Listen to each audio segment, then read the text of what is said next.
Hey collective, Mars will be spending a very long time in Gemini, so I figured I'd bring you a little video to help you understand how to best flow with this energy. Now, when it comes to understanding Mars and how long of a transit this actually is, Mars typically spends 2 months in one zodiac sign. Mars entered into Gemini August the 20th of 2022 and will not move on into Cancer until March the 25th of 2023. So that is very long for this planet, and it's because of retrograde. So Mars really retrogrades about once every 2 years because retrogrades are a whole different video, but it takes such a long time. It doesn't move as fast as you would think it does for what it represents. So this is a long transit that we're going to be dealing with the planet of energy, assertion, aggression, impulsiveness, fighting, cutting. That planet is going to be transiting Gemini, and so we are going to have this kind of forceful energy. Mars also represents the police and the military, cutting and fires. So we're going to see this kind of energy expressed through the archetype of Gemini and through the characteristics and traits of Gemini, which for me to put these two together, that I think about, my dad used to say, don't let your mouth write a check that your ass can't cash. Meaning, like, watch your mouth. This has the potential to be a lot of sarcasm because Gemini rules words. Its keyword is I think. So this is how we process information, how we relay and assimilate information into our daily lives. This is what we think about. This is what information we're taking in on a regular basis. And so energetically, we're going to have a lot of passion. We're going to have a lot of impulsiveness around our thoughts. Gemini can also rule airplanes, but it also rules that very familiar pattern that you drive on a regular basis. And the thing is, while Mars is in Gemini, Mercury will be retrograding back into Virgo. And so, that's that kind of dispositor with Mercury being in its home sign, and then Mars getting really revved up and getting this kind of square energy from Mercury. This really has the potential for us to say harsh things, be really mean, be really aggressive, say something assertively that we didn't really necessarily mean, because Mars is a fighter, Mars is a warrior. It's ready to take action, it's ready to make things happen. Now that is the other side of this energy, because remember, Mercury and Mars and Gemini even being mutable, this is energy that we have control over. Astrology is fate and free will. So this isn't like it's just going to happen. We can manipulate this energy and flow with it. And so we can really be passionate and put to work, take daily action towards rectifying these things that are coming up for us, this energy. Take daily action to assert this energy that you're feeling, this passion that you're feeling. Maybe you need to take more walks or ride a bike or get more out. Maybe you need to write more or speak up for yourself more. Or Gemini is an extremely inquisitive sign. Maybe it's time to learn a new hobby, learn a new something fun and young and refreshing to do, because Gemini is that childlike energy. It's that adolescent, that's your sibling, like someone within your age group, doing things, new things, fun things, learning fun things, having these fun surface level conversations with people that feel familiar to you and in your age group, and really coming up with ideas and putting some action to those ideas. This is the best use of this energy. And I brought some tarot cards out to help you understand what may come up. And I chose these cards. First, the Emperor. And I chose the Emperor because the Emperor is Aries card, and Aries is ruled by Mars. I also brought Scorpio's card, which is the Death card. And this is because this really represents that Mars energy. So if we first look at the Emperor, he's very stern. He's sitting on this block of cement. He's got his legs crossed. He's not really here to be open and really receptive.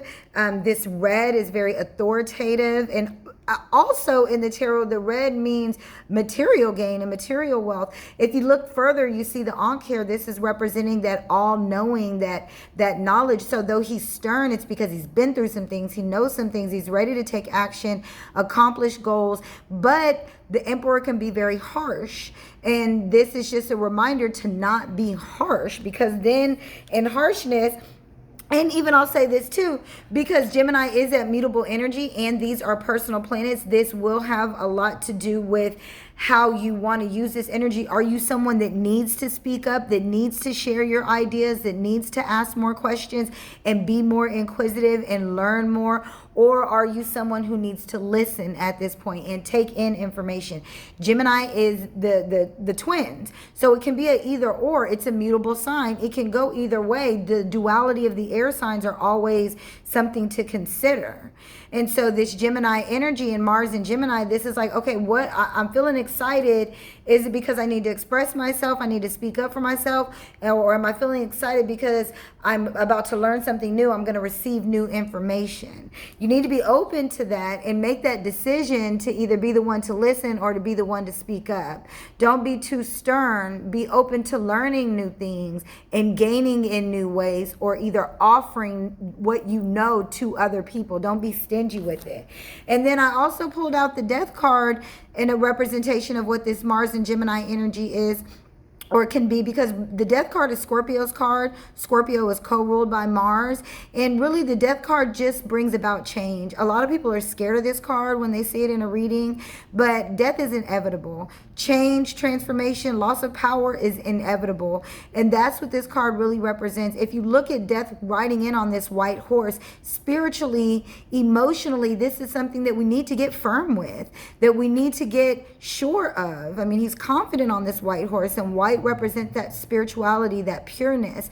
And so in the dark is the protection. He's protected. He's here on purpose. He's here on business and to bring transformation. And these two go together. So like, this is what's needed. You need to be firm in your faith, be firm in your beliefs, be firm in what you know, be firm in, I'm receiving new information. I'm open to receiving new information that I can be confident in, that I can stand on, so that I'm able to feel fully protected. And the thing about it is, everybody's making a different choice when it comes to the Death card. This one just got trampled. This one is trying to beg and plead with death. The maiden here is turning away, like trying to ignore it. But the child one here, which is that Gemini energy, is embracing it and really ready for it. And if you look back here in the back, the sun is coming up. Like, things are able to change. The transformation is able to come. You're able to learn new things. You're able to teach people new things, be excited in a new way. But you have to direct the energy that this Mars and Gemini is bringing. And then I chose the Lover's card, which is Gemini's card in the tarot. And I chose the Lover's card because a lot of times people get this card and they think that, oh, it's about relationships, it's about partnerships, and sometimes it is if it's that kind of reading. But for this, it's about choices, and it's about, what are you choosing to connect to? What are you choosing to commit to? What are you choosing to partner with and to move forward with? And to and with this angel here, this has the potential to be a lot more, a lot bigger, take you higher, but in what way? So is this going to be passion that you really use to partner with others to learn more, explore more, do more, offer more information? Or are you going to cause more fights, cause more injury, cause more harm, hurt more people? Okay, this is a choice to be made. And these planets, while this energy is very strong, we absolutely have the choice with what we do with it.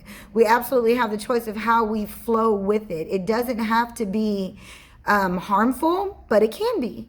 It doesn't have to be hurtful, but it absolutely can be. It doesn't have to be transformative and exciting, but it absolutely can be. It doesn't have to be passion and fun and exerting your energy, but it could be. It just really depends on what we do with it. So I hope that helps you. This is a long transit. So save this video, share this video, tap back into it and watch it a few more times. It's also important to know where Gemini is in your chart. Do you have any other planets that are aspecting Gemini? Do you have any other planets that are aspecting Mars in this way? Also, knowing that Saturn is in a fellow air sign, it's important to understand that we are learning here. We are growing, we are maturing, we are leveling up. And the sun is in Libra. And for me, when I automatically feel when I say the sun is in Libra, that if there is an apology that is owed to somebody, we have to balance those scales. Sometimes giving an apology can be the most mature thing you do in order to level up your relationships, level up your partnerships, in the fights, in the frustration, in the aggression and the aggravation with each other. You can really get excited about something that you can build together, take action with together, really make happen, and something that you can be proud of. Because remember, Aries and Mars, that energy is really about I am proud, I am excited. So I really hope this helps. I really hope that you tap into your own chart, watch this video again, and on a more mundane level, you definitely want to be careful with cuts. No surgeries, specifically if they have to do with your shoulder, arms, or hands. From October 22nd until January, I would probably wait until February. Be careful with your vehicles, driving fast, road rage, protect your guns, keep your guns safe, no arguing with the police, any of those kind of things. This is very mundane, but this is something to be aware of because it can really be helpful during this transit. I hope this helps. Until next time.